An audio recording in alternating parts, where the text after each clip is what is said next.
Hi, and welcome to the LIS portion of your LPA Academy prerequisite training. LIS stands for Licensing Information System and is the database that helps populate the Field Automation System, or FAS. We're going to start this session by clicking on the On Web link that should be on the desktop of your computer. This will take us to the following Internet Explorer page. And from here, we want to hit Common Access Point, which will take us to the OTEC page.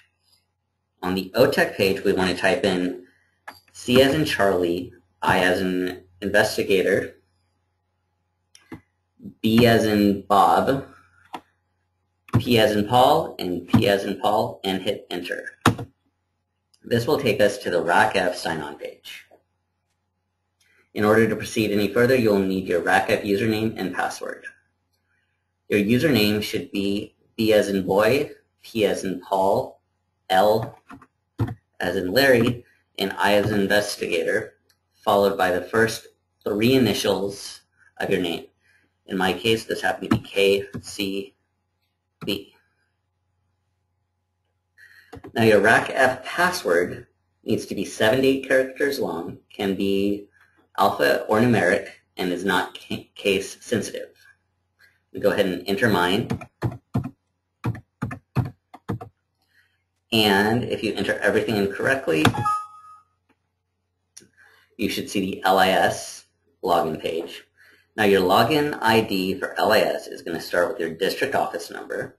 And since I am at headquarters, my district office number is 50 or 50. Then it should be your last name. Bennet is my login because there's only room for the first 6 letters of your last name. My last name is Bennett Gibson, so it's too long. So I only get to enter those 6 in. Now your LIS login password has to be exactly 7 characters long. It is not case sensitive. You can use numbers, but you cannot use special characters such as an ampersand, an asterisk, or the @ sign. So I'm going to go ahead and enter my password. And if you've entered in the correct password and logon ID, you will come to this screen. We are now in LIS, and the first thing that appears are announcements. These announcements will tell you if anything has been changed or what may be temporarily out of order. It is recommended that you read them each time you enter FAS. In order to move through these screens, you must hit the Enter key each screen. Now this is the main menu. On this screen, you'll see 7 options that you will use as an LPA. The first one that will be helpful to you as a new LPA is option 17 for the Code Report Information menu. Now, anytime you are in a menu in Licensing Information System, or LIS, you will enter the number for the location you want to go to in the selection field at the very bottom of the screen. So I'm going to type in 17. Now let's say I made a mistake. There are 2 ways to fix mistakes in here. One is, let's say I wanted to do a facility profile instead of 17. I can just use the arrow key, go over here, and then type over it. Or you can use your delete key and it'll delete everything. But I want to go to 17, so I'm going to type in 17. And now I'm at a new menu, the Code Report Information menu. Now in this menu, you will be able to identify the codes that you'll see in both FAS and LIS. The 2 main lists that will be helpful to you are the facility type codes and the facility status codes. So we're going to start off with the facility type code. So I'm going to hit 6, because that's the number next to facility type codes, and hit Enter. Now on this screen, you will see the codes for all the different types of facilities we here at Community Care Licensing license. You will notice that 720 is a crisis nursery, 740 is adult residential care for the elderly, and then 850 is just a plain daycare center. Now on all screens, you will notice at the very bottom of the screen will be some instructions either in white or I believe blue for most of you. But here on this screen, it tells me to press enter for menu. So if I want to exit this, which I do, I'm going to hit enter for menu. Next list I want to show you guys is the facility status codes, which is an 8. Now, on the facility status codes, you'll notice on the left-hand side of the screen, we have different statuses a facility can be in. We can have an unlicensed facility, we can have pending, we can have licensed, we can have provisional or probationary, we can have closed, and we can have application withdrawn and application denied. Now there are two I want to point out right now because we're going to see them later. The first is 09 for closed licensing initiated, and the second is 14 closed for change of ownership. So when a facility gets closed, we have different status codes for different reasons for closure. You will notice that we have a 13 for closed for non-payment of fees. Now on the right-hand side, you'll see licensee type codes, and all of these are the different types of licensees we can have. And for applications, we have a whole listing of application closure codes, which are listed right here. That's pretty much it. Once again, the instructions are telling me to press enter for menu, so I'm going to press enter for menu. Now I want to go back to the master menu to show you another handy feature here in LIS. And the next thing I want to teach you guys how to do is how to look up a facility profile. Now there are two ways to do it. You can either go to the facility menu, or you can just hit 9 from this screen, and that'll take you straight to the facility profile screen. But I want to show you guys what the facility menu looks like first, so we're going to hit 5. And here you can see the facility menu, and we have about 26 options of things to do on the facility menu. The main thing you as an LPA are going to be using here is the 10 or facility profile. So I'm going to type 10 in my selection screen and then hit 10. Now you see I have about 6 choices for ways to locate a facility. They are facility number, facility name, licensing name, facility search street, facility search city, district number, and county number. Now, if you have the facility number, that of course is the easiest way to look up a facility.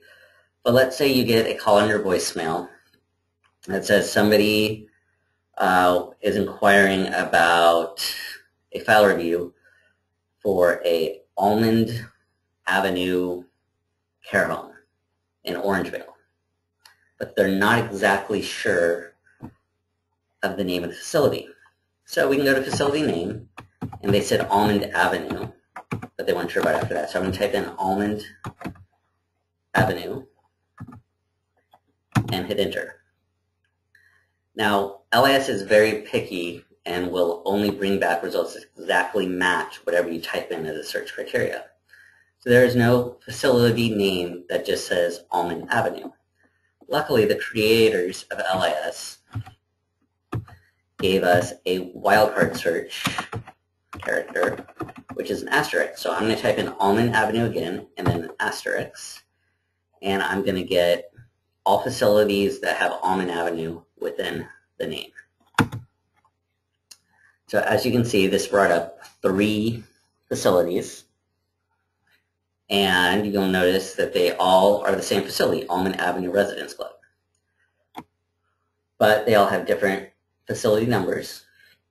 And if you look all the way to the right, you'll see that they'll have different status codes. Now, if you weren't familiar with the status codes, you could go back to the main menu and go to the screens I showed you and find out that status 9 is a closed change of ownership, and 14 means closed licensing initiated, and 3 means licensed. So we're going to assume that the caller is talking about the currently operating licensed facility. So if I go to the bottom to read the instructions, it says enter R to return to menu, or facility number of facility you wish to process. I wish to process the last one, so I'm going to type in 347003129, and then I'm going to hit enter. This takes me to the facility profile screen. On the facility profile screen, you can see that we have the evaluator, district office listed, facility number, the status, could be license, could be any of the statuses that we saw on the facility status code list. We see the name, the physical address of the facility, the mailing address of the facility, facility type, when it was first licensed, when we received the application, and also the old facility number. We also see the county, who the current director of the facility is, and the phone number for the facility. Then we have a line of certain dates and a listing to see if the annual fees are current. Then we have the licensee information, including mailing address and effective date of the license. And we see the type of licensee. It's a profit corporation. And we see the comments that appear on the license. And then on the very bottom, we see the last visit date and complaint. If we go all the way to the bottom where the instructions are, we will notice that we have 5 choices. R will take us back to the menu. Y will take us to a screen of dates that shows things like when the capacity was changed, when the last visit is, when the last annual visit is, things of that nature. I'll let you explore that screen on your own. F is for personnel summary, and we're going to get to that in a second. H equals payment history. Finally, E is for emergency. And those last two, the payment history and emergency screen, will be explained to you later on as part of your in-office training. But for my purposes right now, I'm going to hit F so I can show you the personnel summary report, because this is a report that you will be using as an LPA every time you go into the field. Once I hit F, it brings me up to the statewide facility search screen. And the first section it asks me for is where I want the report to go. Do I want it online, or do I want it to go to a printer? Each regional office has one printer dedicated to LIS, and anytime you tell LIS that you want to send something to a printer, it's going to go to the printer in your local regional office, and you can ask your manager or your Metro LPA where that is. So I'm going to put in O for online, and then you notice section 2 is required, and the facility number is already populated in there for me. So all I have to do is hit enter, and then it's going to bring me to the first facility personnel report summary. You'll notice it lists the facility number, the facility name, and the number of individuals associated. The facility is 32. Then I have a list of people's names, date of birth, their personnel ID, etc. And then whether or not they are actually cleared. Now on this menu, I don't see 32 names. So if I didn't see the name of somebody I was expecting to, I can hit enter. And you will notice that I get to go down the list. You can also see at the bottom of the screen, I have instructions. I can hit R to return to the menu. I can hit S to narrow the search, or A for another search, or H to view help information, or I can press enter to continue down the list. Now that we've looked at this screen, we're going to go back out to the menu, and I'm going to show you another way to search for a facility. So I'm going to hit R to go to the menu. It takes me back to the facility menu, and then I'm going to hit 10 for facility profile again. This time, the person that called in said that there's a senior care home they're interested in getting information on, but all they know is that it was on Almond Street or Avenue or something in Orangevale. So first thing I'm going to do is I'm going to go down to Facility Search Street, and then I'm going to type in Almond Avenue and hit enter. Now, if I type in Almond Avenue, it's only giving me 2 facilities, and neither of those are in Orangevale. So LIS is kind of a tricky system, and it doesn't always give you all the information it has. So what would happen if we decided to expand the search criteria and just looked for all streets that have almond in the name? So I'm going to hit R to return to the menu, go back down to facility search street, and I'm going to type in almond and hit enter. This time, it's giving me all streets, avenues, or whatever that have almond. And I don't see what I'm looking for here, so I'm going to hit enter because that worked on every other screen. And it tells me, because I made an error, it gives me instructions on top of the screen since I made a mistake. And it says must enter Y to continue or R to return to menu or facility number. So I guess I need to type Y. So I'm going to type Y and hit enter. And I still don't see anything in Orangeville, so I'm going to hit Y again, go to Orangeville. Now unfortunately the screen doesn't tell me how many hits it got for streets with almond. But I know the city, so maybe if I entered the city in as a search criteria along with almond, I'll get the facility I'm looking for. So I'm going to hit R to return to the menu again. Then I'm going to go down to search street. I'm going to type in almond again. And this time, I'm going to add the city.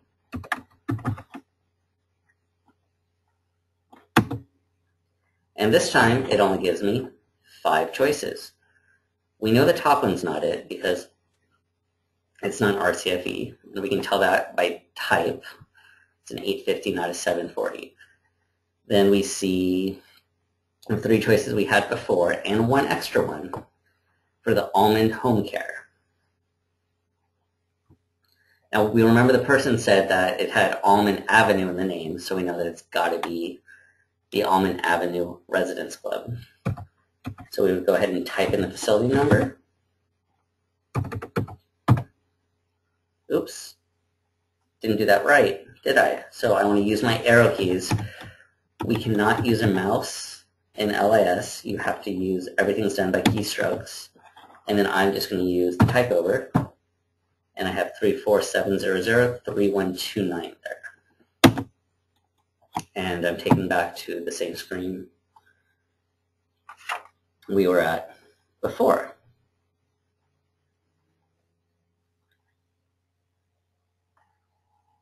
Now we are going to go back to the menu, and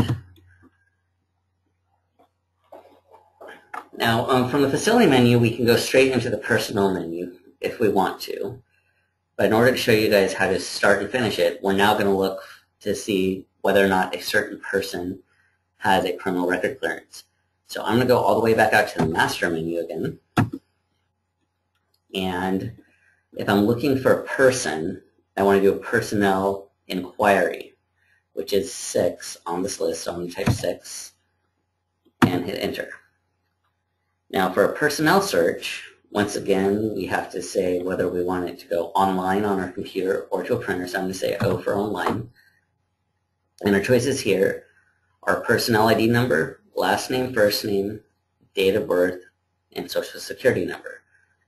For the most part, we're probably going to have a social security number, and that will just take you directly to the individual who's associated with that number. But a lot of times, people might not have entered in their social security number when they got fingerprinted, so it's not in our system, so we might need to do a name search. So let's say we got a call on our voicemail, and there is a Carrie Dodd Dobler who wants to find out if her fingerprint clearance is still good.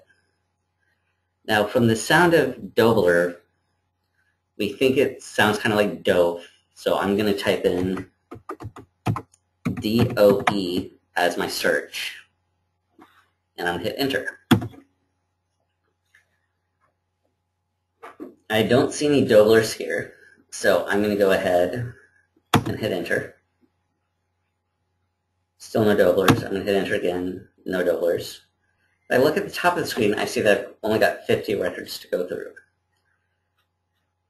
All of a sudden, while I'm hitting enter, going to the bottom, no Doblers, just Doe. I remember that LIS, unless I use the wildcard, is going to take me literally that I'm looking for a Doe, somebody with the last name of Doe. So I want to hit R, so I return to the menu, and then need to hit 6 again for a personal inquiry, O for online, and this time I'm going to go DOE asterisk, because that's my wildcard, and I want to hit enter.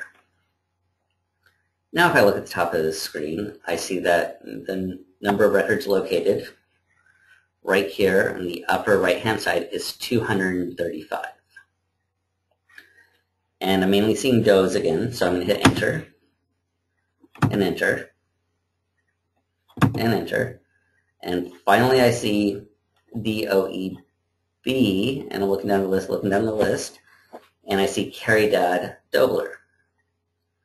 Ah, she's there. Looks like she has a clearance, but let's go into her personnel profile and see what's going on. So I'm going to tab my way down here on the left-hand side till I have the line in which she is on highlighted, and then I'm going to hit X because that's how I select a selection from the list, and then I'm going to hit enter. And here I am on her personnel history information, and I can see her personnel ID at the top. She's got a licensing clearance. It was last updated on November 9th, 2011. Her status is active. She's not working right now. She's got her name. She doesn't have any aliases. I see her birth date, her sex, whether or not a 508 was turned in with her fingerprints. If she had an exemption or a BERS clearance, there would be a number there. I go to her social security number and it's all zeros. So even if she gave me her social, I wouldn't have been able to look her up that way. And then the CDL number. If I hit enter to continue, like it's instructing me to do on the bottom of the screen, I go to her DOJ criminal record clearance data. I see her overall status is cleared, and I see the date she the date she submitted her clearance, as well as the date she cleared the Department of Justice. Next window is the FBI criminal record clearance data, and I see the same dates on here, and I see that she cleared FBI on September 18th in 2009.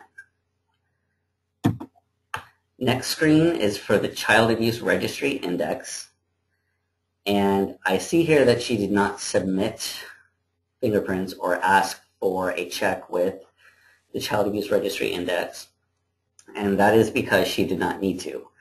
Only persons who are going to be employed in a children's residential facility or a child care program facility need to have this clearance done. So I'm going to hit enter again. Ms. Dobler has no administrative actions. An administrative action is something that we often go to hearing for, and usually it means a person has been excluded from the facility or was almost excluded. And in this case, this person does not have anything on there, but it would list the date the judgment was laid down and what exactly it was. Now, supplementary personnel history would list some of the same information here. Would list if she's ever had an application denied, that would be listed here. And once again, an exclusion, anything like that would be listed on these screens. Statewide licensing match, she has never been licensed.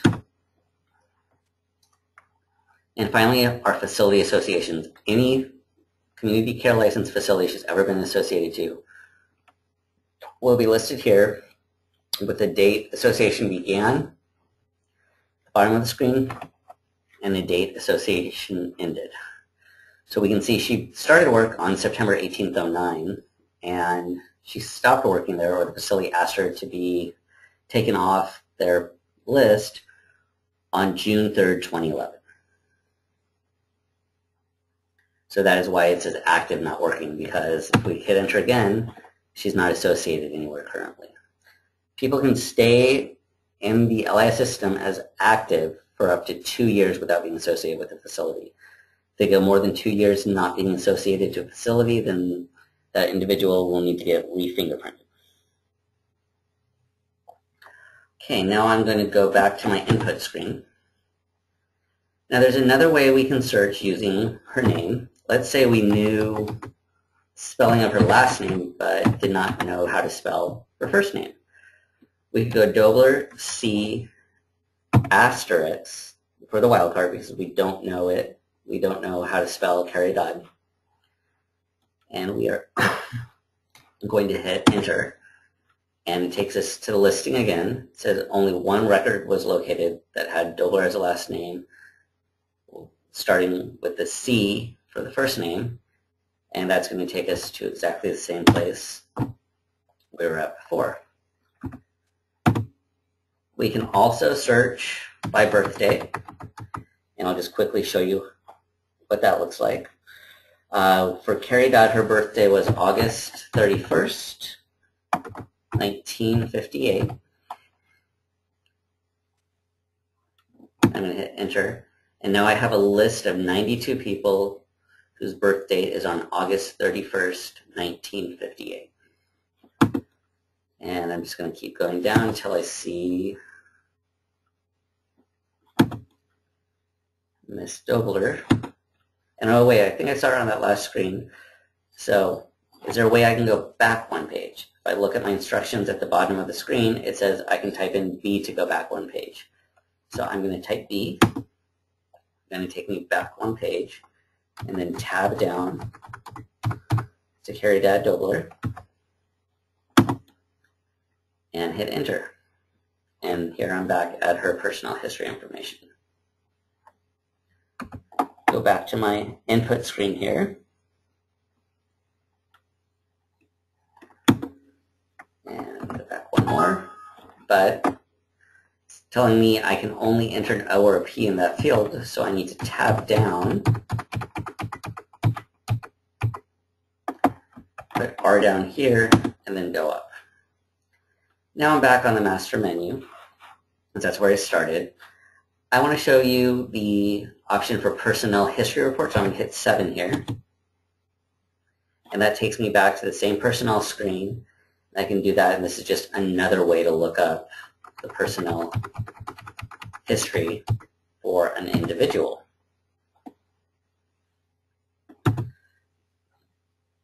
Now, if your screen, if you ever accidentally try to use your mouse in LIS, for instance, and you just want to go there and try to select it there, and the screen freezes up, meaning you can't do anything, you're hitting tab and it's not going anywhere, like it is right now, the reset command in LIS is Control-R. So if you hit Control-R, and then tab, it'll take you to the next appendable field where you can enter information in, like you just saw. So once again, that's Control-R for the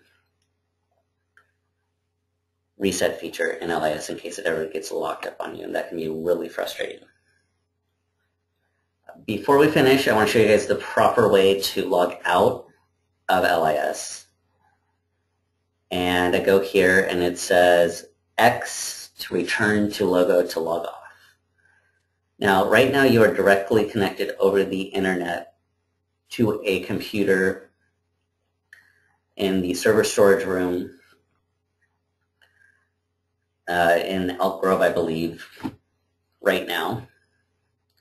And you're directly connected to that. So in order to free up connections and make sure the system doesn't go too slow, we need to make sure we log fully out of LIS. And in order to do that, you want to hit X to return to logo to log off. And then we want to hit X again to get out of the system. This is the best practices way to get out of LIS. You could always just close your browser windows, but please go ahead and use the X function to log out. Once you get to this screen, you are logged out, and you can hit your X's to close your menus. Okay, you have now completed the presentation portion of your LPA Academy prerequisite training. Thank you for your attention. We here at the Central Training Section look forward to working with you through the webinars and at the in-person academy. So thanks again, and have a great day.